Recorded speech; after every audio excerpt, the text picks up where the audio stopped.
So hello guys, welcome back to the channel. ఎలా ఉన్నారు అందరూ? Hope you all good. So ఇన్ని రోజులు వ్లాగ్స్ ఎందుకు చేయలేదు, అండ్ బైక్ కూడా మారింది కదా, నా స్క్రాంబ్లర్కి ఏమైంది, సో అదంతా మాట్లాడుకుందాం. మీకు బైక్ ఒక దగ్గర వేరే ఖాళీ రోడ్ చూసుకొని అక్కడ ఆపుతా, సో అక్కడ అన్నీ మాట్లాడుకుందాం. ఇప్పుడైతే వెళ్తూ అసలు ఏం జరిగింది, ఏమైందో దాని గురించి మాట్లాడుకుందాం. నా స్క్రాంబ్లర్కి ఏమైందో దాని గురించి మాట్లాడుకుందాం. So let's go. సో నా స్క్రాంబ్లర్కి ఏమైందంటే, మ్యానుఫ్యాక్చర్గా చాలా డిఫెక్ట్స్ ఉన్నాయి. డెలివరీ తీసుకున్న 10 daysకే కొన్ని కంప్లైంట్స్ వస్తే షోరూమ్కి వెళ్ళి చెప్పాం, ఇలా కొన్ని కంప్లైంట్స్ ఉన్నాయి అని చెప్పి. అవునా, ఓకే అని చెప్పారు, క్లియర్ చేసేద్దాం అన్నారు. అంతా బాగానే ఉంది, సరే చేసేస్తారు కదా అని అనుకున్నాం. బట్ అదంతా తర్వాత చాలా పెద్ద పంచాయతీ అయిపోయింది. ఏమైందంటే, ఆ మ్యానుఫ్యాక్చర్ డిఫెక్ట్స్ అంతా నా సెకండ్ సర్వీస్కి వచ్చింది. అప్పటికే కంప్లైంట్స్ చాలా ఎక్కువైపోయాయి. సరే క్లియర్ చేస్తారు కదా అని చెప్పి అనుకున్నాను నేను. బట్ ఏమైంది, అసలు ఒక్కటి కూడా క్లియర్ చేయలేదు. సెకండ్ సర్వీస్కి ఇచ్చా, 10 days ఉంచమన్నారు. అవునా, ఓకే అని చెప్పా. 10 days కదా, ఏముందిలే, అయిపోతుంది, కంప్లైంట్స్ అన్నీ క్లియర్ అయిపోతే చాలు కదా అని అనుకున్నాను. బట్ అదంతా రివర్స్లో జరిగింది. ఒక్క కంప్లైంట్ కూడా సాల్వ్ అవ్వలేదు. 10 days ఉంచుకున్నారని చెప్పాను కదా సెకండ్ సర్వీస్లో. అప్పుడు ఏదైనా చేశారా అంటే, ఓన్లీ సెకండ్ సర్వీస్ అయింది ఆ 10 daysకి. వాళ్ళకి అడిగితే ఏమంటున్నారంటే, ప్రాబ్లం రెక్టిఫై అవ్వట్లేదండి అంటే, వాళ్ళు ఐడెంటిఫై చేయలేకపోతున్నారు. ఏవో కొన్ని పార్ట్స్ మార్చామని చెప్పారు, లైక్ పెట్రోల్ పంప్ అవి. సరే మార్చారు కదా, అయిపోద్ది అనుకున్నా. ఐడెంటిఫై కావట్లేదు, ఎన్ని మార్చినా అలాగే ఉందని చెప్పి. ఎందుకంటే మేము స్టార్టింగ్ కంప్లైంట్స్ ఎక్కువ వచ్చి ఒక 1-2 months అప్పుడే చెప్పాం, మ్యానుఫ్యాక్చర్ డిఫెక్ట్స్ అండి, ఇవి క్లియర్ అవ్వవు, సో బైక్ రీప్లేస్మెంట్ కావాలి అని చెప్పి. ఎందుకంటే ఇంజన్ రీప్లేస్మెంట్ చేయొచ్చు, అదొక్కటి ఎందుకు వద్దన్నా అంటే, ఈ కాస్మెటిక్ డిజైన్స్ ఉంటాయి కదా, tank are signal lights, plastic parts అన్నీ ఉంటాయి కదా, అవన్నీ కాస్మెటిక్స్ కింద వస్తాయి. సో ఆ కాస్మెటిక్స్ డిజైన్ కూడా కొంచెం తేడాగా ఉంది. ట్యాంక్ తీసుకున్న 1 monthకే ఫేడ్ అయిపోయింది, అంటే ఎలిసిపోయినట్టు అయిపోయింది, ఫేడ్ వచ్చిందనమాట. దానికి ఏమంటాం, దానికి అడిగితే కాస్మెటిక్స్ అంతేనండి, దానికి వారంటీ ఏం లేదు కదా, మీరే పర్చేస్ చేయాలని చెప్పారు. అలా కాదండి, చాలా కష్టం, ఇలాగైతే తీసుకున్న 1 monthకే ట్యాంక్ ఫేడ్ అయిపోవడం ఏంటి అని అన్నా. దానికి సమాధానం లేదు. తర్వాత సెకండ్ సర్వీస్ 10 days ఉంచారని చెప్పాను కదా, దాని తర్వాత కూడా వెళ్ళి అంటే మాట్లాడాం, రీప్లేస్మెంట్కి ఓకే అది ఇది అన్నారు. స్టార్టింగ్ అంటే ఎస్డీకి మెయిల్ పెడదాము, సో దాన్ని బట్టి వాళ్ళు ఏం చెప్తారో చూసి మ్యాక్సిమం చూద్దాం, రీప్లేస్మెంట్కి అండ్ కాంపెన్సేషన్ కూడా ట్రై చేద్దాం అని అన్నారు. మేము ఆ రోజు ఓకే అని చెప్పి వెళ్ళిపోయాం, ఎందుకంటే రీప్లేస్మెంట్కి అవి ఓకే అన్నారు కాబట్టి. నెక్స్ట్ డే వెళ్తే రీప్లేస్మెంట్ అని ఎవరు చెప్పారని అడుగుతున్నారు. ఇంకా దానికి మనం ఏమంటాం, ఇంకా చెప్పాం ఇలాగ ఉందండి. ఇంకా షోరూంలో గొడవ అయ్యింది, కొంచెం పెద్ద గొడవ అయ్యింది. ఇంకా నాకు చిరాకు వచ్చింది, సర్లే ఇంకా అంటే ఇంత పంచాయతీ ఎందుకు, ఎవడు పడతాడు ఇవన్నీ అని చెప్పి కంప్లైంట్ రేస్ చేశారు, టికెట్ రేస్ చేశారు. నెక్స్ట్ డే ఏరియా మేనేజర్ వచ్చారు, అన్నీ జరిగాయి. నాకు ఇంకా అసలు ఇంట్రెస్ట్ లేదు ఫస్ట్, అంటే ఆ బైక్ మీద అసలు ఇంట్రెస్ట్ లేదు. అది అంటే ఎన్ని రోజులని అన్ని ల్యాక్స్ పెట్టి కొని అలా 10 రోజులకోసారి, వారానికోసారి షోరూమ్కి తిరుగుతూ వాళ్ళ కంప్లైంట్స్ రిజాల్వ్ చేయకుండా ఇంకెంతకని ఉంటాం. ఇంకా నాకు చిరాకు వచ్చింది, సర్లే కంపెనీకి నాకు కుదరలేదు, ఇందులోంచి ఎగ్జిట్ అయిపోదాం అని చెప్పి ఏరియా మేనేజర్ వచ్చారు కదా, అతనితో మాట్లాడిన తర్వాత రోజు అనుకుంటా మళ్ళీ మేము వెళ్ళి చెప్పా, ఇలాగా బైక్ కావాలి కాసేపు, అంటే చిన్న పని ఉంది ఈవినింగ్ అని చెప్పి తీసుకొని వచ్చి ఇంకా డైరెక్ట్గా సేల్ చేస్తాను అనమాట. స్క్రాంబ్లర్ అయితే ఇంకా మొత్తానికి సేల్ చేస్తాను వేరే వాళ్ళకి, అండ్ అది వాళ్ళకి కూడా ఇంకా ఇన్ఫామ్ చేయలేదు. అసలు ఇంట్రెస్ట్ కూడా లేదు వాళ్ళతో మాట్లాడడానికి నాకు. బట్ ఇన్ఫామ్ చేయాలి కదా, చెప్తాను, చెప్పడం అయితే పక్కా చెప్తాను. అండ్ ఇంకోటి ఏంటంటే, రీసేల్ వాల్యూ లేదు మార్కెట్లో అంటే ఆలోచించండి. దాదాపు 8-9 షోరూమ్స్ తిరిగాం, కన్సల్టెన్సీవి సెకండ్ హ్యాండ్ షోరూమ్స్ ఉంటాయి కదా, తిరిగాం. ఒక్కరు కూడా కొంటానని ఒక్కరి నోట్లోంచి కూడా రాలే.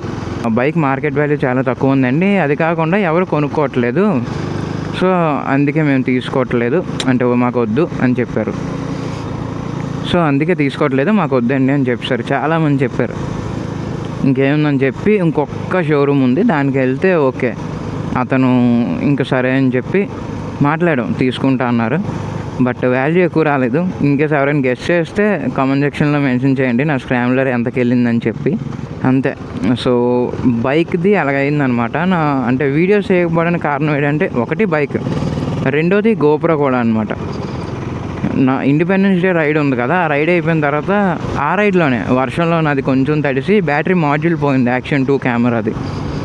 ఇంకా వీడియోస్ రికార్డ్ చేయడానికి అవ్వలేదు. అదేంటవుతుందంటే మైక్ కనెక్ట్ అవ్వట్లేదు అండ్ అట్ ఏ టైం దానికి బ్యాటరీ కూడా కెమెరాకి ఛార్జ్ అవ్వట్లేదు. బ్యాటరీ మాడ్యూల్ వేరు, కెమెరా మాడ్యూల్ వేరు కదా, రెండు డిస్కనెక్ట్ అయిపోతున్నాయి. అంటే బ్యాటరీ మాడ్యూల్ కనెక్ట్ అయితేనే మరి కెమెరాకి ఛార్జింగ్ వెళ్తుంది పై మాడ్యూల్కి, సో అవ్వట్లేదు. ఇంకా అలా వదిలేసారు. సరే కొన్ని రోజులు అయిన తర్వాత కొత్త కెమెరా తీసుకున్నాం, ఇంకప్పుడు మళ్ళీ స్టార్ట్ చేయొచ్చు అని చెప్పి ఇంకా వ్లాగ్స్ అన్నీ ఆపేసాను అనమాట. ఈ బైక్ కంప్లైంట్ ఒకటి అండ్ ఇంకా గోప్రో ఇష్యూ కూడా కొత్తది తీసుకున్న తర్వాత మొత్తం అంటే నీట్గా ఫ్రెష్గా మళ్ళీ స్టార్ట్ చేద్దామని చెప్పి ఇంకా ఆగిపోయాను అనమాట. So this is our new bike KTM Duke 390. So ఇంకా మీద అంటే వ్లాగ్స్ అన్నీ ఇంకా ఈ బైక్ మీద వస్తాయి అన్నమాట. So this is our new bike KTM Duke 390. ఇంకా మీద వ్లాగ్స్ అన్నీ ఈ బైక్ మీద వస్తాయి అండ్ ట్రై చేద్దాం. అంటే ఇంకా నార్మల్గా రెగ్యులర్గా రైడ్స్ కానీ అండ్ ట్రావెలింగ్ కూడా స్టార్ట్ చేయాలి. వితిన్ ఫ్యూ డేస్ ఆ వ్లాగ్స్ కూడా వస్తాయి ట్రావెల్ చేసినవి. అండ్ ఈ వీడియోలో అయితే జస్ట్ మీకు ఇన్ని రోజులు వ్లాగ్స్ ఎందుకు చేయలేదు అండ్ నా స్క్రాంబ్లర్కి ఏమైంది, బై ద వే చెప్పడం మర్చిపోయాను. గోప్రో కూడా నా యాక్షన్ 2 సర్వీస్కి ఏమి ఇవ్వలేదు. కొత్త గోప్రో తీసుకున్నా, యాక్షన్ 5 Pro కిట్ తీసుకున్నాను with DJI mini mic. So ఇంకా మనకి బైక్తో ప్రాబ్లం ఉండదు అండ్ కెమెరా క్వాలిటీలో ప్రాబ్లం ఉండదు, వాయిస్ క్లారిటీగా ఉంటుంది. వాయిస్ క్లారిటీలో ప్రాబ్లం ఉండదు, అన్నీ ఉన్నాయి. ఇంకా వ్లాగ్స్ చేయడమే లేట్ అనమాట. సో స్టార్ట్ చేద్దాం. ఇంకా నేను తీసుకున్న తర్వాత దీనికి కొన్ని వేయించాను అనమాట స్టిక్కర్స్. ఇవి నేను డైనమిక్ రైడర్స్లో తీసుకున్నా, ఈ ఫంకీగా బాగున్నాయని చెప్పి ఇదొకటి ఇటువైపు ఒక స్టిక్కర్ ఉంది అండ్ నా యూట్యూబ్ నేమ్ కూడా వేయించాను. స్క్రీన్ మీద ఒకటి, ఇక్కడ సైడ్ ప్యానల్స్ మీద 2 వేయించా. అండ్ ఇది కూడా డైనమిక్ రైడర్స్లోనే పర్చేస్ చేశాను. జానా అనమాట, ఈ క్రాష్ గార్డ్స్ జానావి చాలా బాగున్నాయి, ఎగ్జాక్ట్ ఫిట్ ఉంటాయి కాబట్టి ఇంక ప్రాబ్లం లేదు. ఇది నా పాత స్క్రాంబ్లర్కి లైట్స్ ఉండేవి కదా, అవి తీసి దీనికి ఫిట్ చేయించా. ఇంకా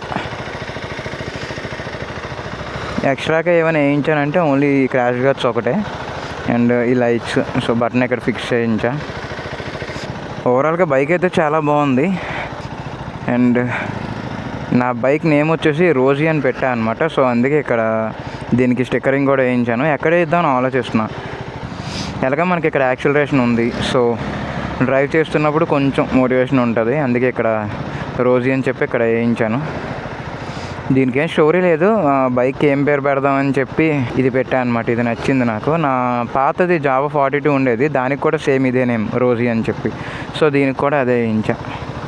దీని పుల్లు మాత్రం అసలు వేరే లెవెల్లో ఉంది, చాలా నచ్చింది నాకైతే. నేను ఇప్పటివరకు తీసా అడ్వెంచర్ 250 తీసాను అండ్ డ్యూక్లో కూడా 250, 200 సెగ్మెంట్స్ తీసాను. బట్ 390 తీయలే, ఎప్పుడు ఆ ఛాన్స్ రాలేదు. సో ఇంకా డైరెక్ట్గా 390 ఇప్పుడు మన దగ్గర ఉంది కాబట్టి దీన్ని టెస్ట్ డ్రైవ్ చేసినప్పుడు అయితే మాత్రం అంటే అనుకున్న పవర్ ఉంటుందని అందరూ చెప్పారు, అది నాకు కూడా తెలుసు.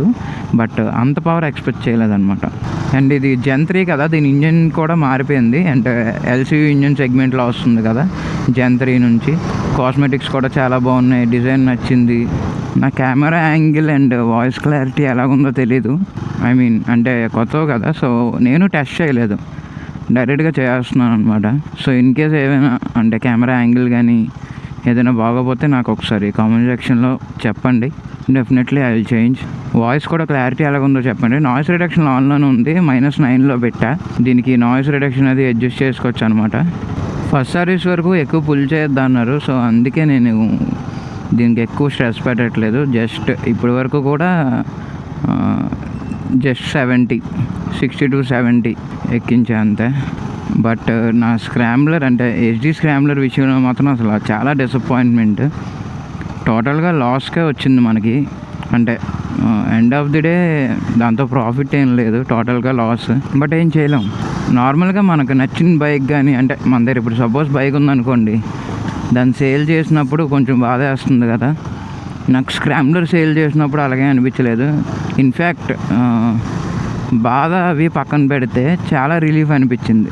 ఇంకా సర్లే ఏముంది, సో నో రిగ్రెట్స్. ఎందుకంటే now we have more powerful then scrambler bike అనమాట. So that's it guys. Blog అయితే ఇంతటితో ఎంజాయ్ చేస్తున్నాను. వీడియో అందరికీ మీకు నచ్చినట్టయితే లైక్, షేర్ అండ్ సబ్స్క్రైబ్.